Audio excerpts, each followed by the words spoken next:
What's up, everyone? Quick little update video. I put on the last video. I had some stuff coming, some changes, some things happening, some good stuff. So a couple things, couple surprises for me. So one of the things was I have Mojo the Indigo in here, right? I love him, big dude. I thought about selling him, but I decided I think I'm gonna keep him for the long run. But I did go and get another Rubidus, but this time I got one of the Guerrero localities, which are the ones with the like reddish underbellies.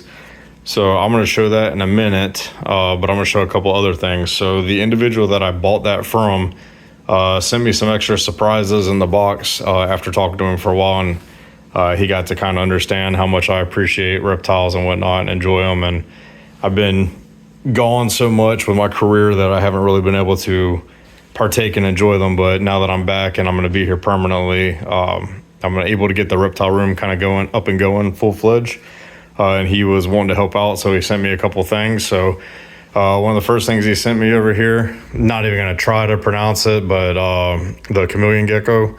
I haven't had one of these before. I've only ever had crested geckos in the past, so that's kind of my experience in terms of keeping the New Caledonian geckos.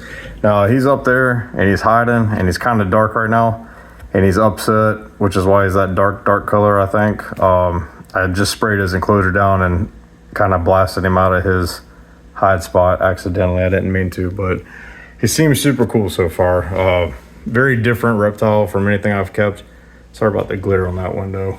Very different reptile from anything I've ever kept before, and I'm looking forward to seeing him kind of grow and how he is. They will get some type of a personality on him once they get used to, so look forward to that. Hopefully I pick up a female to go with him, so we'll go from there.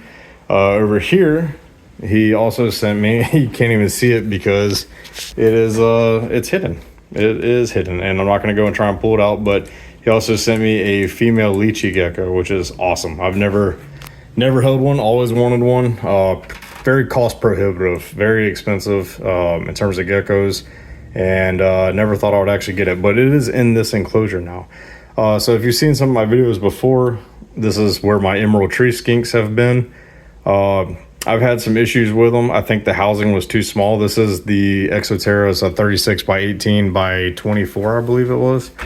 But they're not getting along in there, so I moved them to something bigger. So that was one of the things I was kind of alluding to on the last video, is that I was doing something. So it's not done, but I'm gonna go over here so you can kind of see it better. But this is what I had been getting built. So that is a 6 foot tall by 4 foot wide by 2 feet front to back enclosure that I had someone local build.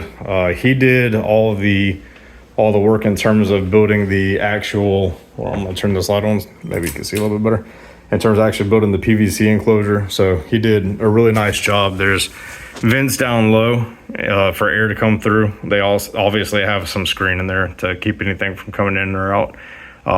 Then there is vents up at the very top, right? He put the lighting in for me. There's a UVB light here, then a 6400K plant light, a basking bulb, and then you can't really see it, but there's a radiating heat panel up there. What he also did, which was super awesome, so I can get this open, he put recessed, yeah, Skinks trying to jump out on me. He put recessed misting system in here, so never mind my paint job here, we're not worried about that. But I have 6 of these misting nozzles, so there's one there, and then they come up and around, and then they're on the other side as well. So these guys will spend some time in here. I don't know if it's going to be their permanent home. The entire intention of this build was going to be for a green tree monitor down the road. I don't know when that's going to happen. I have a local breeder who's working with some, and it seems to me like he might have some here shortly. So hopefully that is the case. If that is the case, I'll be building these guys yet another enclosure. It probably won't be quite as big as this. I think this might be a little bit of overkill, but they seem to be loving it so far. It's not finished, obviously. I haven't even had a chance to go get the rest of the substrate or more plants. This is probably about 30% of the plants that I actually intend to have in here. But I did do the XPS foam in the back. It's all dry locked and everything. So the XPS foam's in there, mounted up. I made some shelves. I got the wood is actually screwed into the PVC itself. And then I foamed around it and then covered it with the Gorilla Glue. And then did the little bit of Eco Earth and cocoa fiber mix on top of that. I have my heat probes. So the basking bowl probe is right here. And then the radiating heat panel. She wants to get back in there.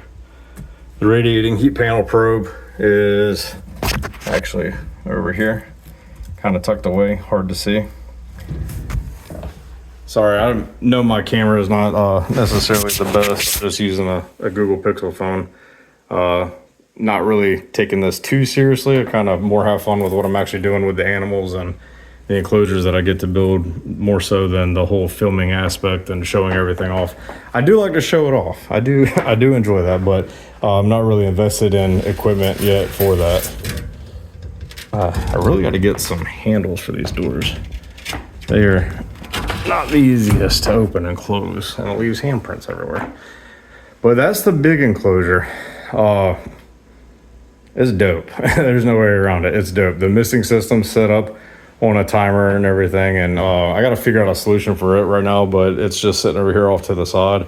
But it's all set up on a timer, and it goes off twice a day. So these guys get their little afternoon rain shower, and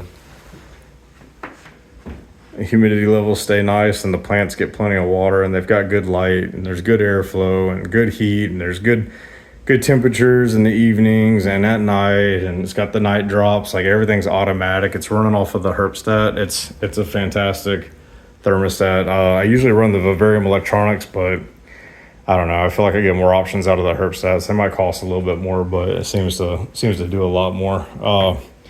So I come back around. Obviously, we said the Leechu is in there. The chameleon geckos are in there. So I'm not going to pull him out, but that's a pine snake. So it's a young southern pine.